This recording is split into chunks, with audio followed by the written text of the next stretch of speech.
Hello, my name is Steve Gearhart, and this is the Unagi Observer. This week is a follow-up to my review at the halfway point of viewing of Iron Fist Season 2. I thought it would have been another week before making this full season review, but as life would have it, I was able to binge watch the rest of the second season of Iron Fist. Basically, I'm just going to give a quick justification as to why you should watch the second season and give out some spoilers for the possible third season of Iron Fist. So here's the spoiler warning. You've been warned.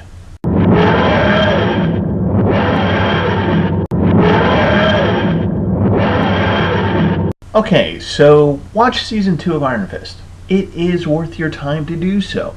The first season, while panned and hated, although I don't believe it deserved the hate, the second season did vastly improve the series. Many of the mistakes made in the first season were largely improved upon or even completely fixed. That was the main focus of the midpoint review in the last episode. If you haven't seen that one yet, the link is down below. On further reflection, I've found some other reasons why season 2 was not only better but worth watching. First, let me start with Finn Jones, the actor who plays Iron Fist.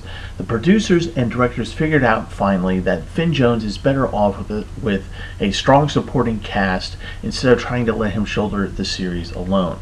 By taking the focus off of him as an actor and allowing his co-actors to take more screen time, it actually gave his character more depth and limited some of his more cringe-worthy acting that sometimes pops up. The story was a story that we really wanted. The first season, as in most superhero shows, you almost have to provide some time to an origin story. The first season never really melded Danny Rand's story and the Hand storyline very well. Season 2 is almost exclusively about Danny's crime fighting and the toll of the dragon on him.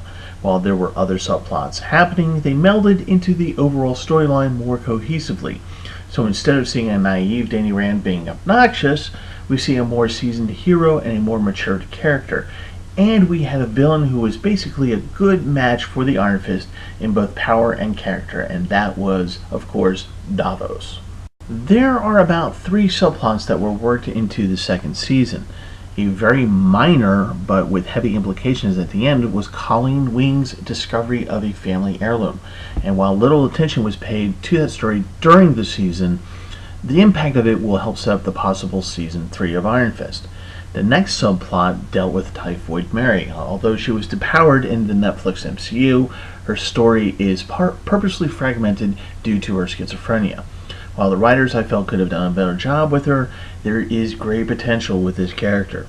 Now, the third subplot is all about Ward Meachum and his dealings with addiction and trying to patch things up with his sister Joy. I'm going to get to that in a moment. The ending of Season 2 certainly leaves an opening for a Season 3, which as of yet has not been confirmed. However, there is a WTF moment when Danny pulls out 2 .45 pistols in a Hokkaido bar, and it appears that he has some Iron Fist power that he transfers to the bullets, and you are led to believe that he has given up the Iron Fist power, so the scene is very confusing, and purposely so. But if you are a comic book geek like me, you know what's happening, and I'll get into that a little bit later. There are 2 big character winners in the second season. The first one is Colleen Wing, who takes on the mantle of the Iron Fist and assumes the destiny that Danny discovers in the last episode by looking at the heirloom's medallion. This new power of hers is a further tease of a possible Wing Knight series in the future.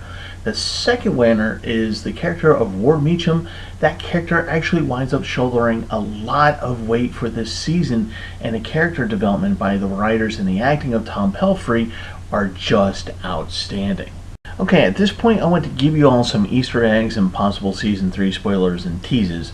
The obvious tease is that the Wing Knight team up. Clearly Netflix is interested in making this a series.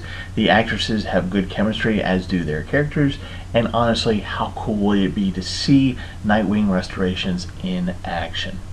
Okay, another little tidbit here. During the season, there is an art auction where Joy Meachum and Davos conspire to get their hands on a mystical bowl that helps in transferring the power of the Iron Fist from one holder to another.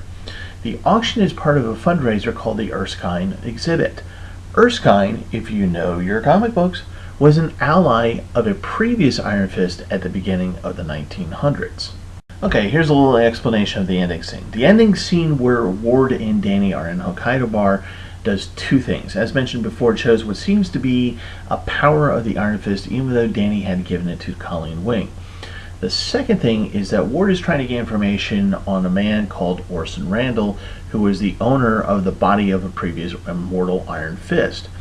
Now, if you know your comic book history, if you're that much of a geek, then you know that Orson Randall is important, as he was a previous Iron Fist himself, but had retired. However, Orson Randall created a different form of the Iron Fist power where force is applied to weapons as opposed to the body. So kind of a lesser power. That is the power that Danny uses at the end of the second season.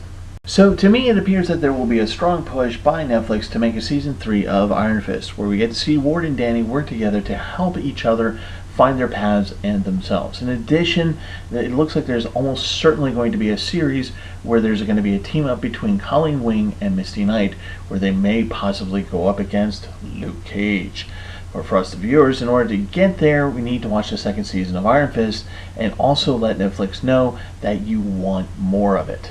That's it for this week. If you like today's video, please hit the like button. And if you like what I do, please subscribe to my channel. My name is Steve Gerhardt, and this is the Unagi Observer. As always, thank you so much for watching, and I will see you guys next time.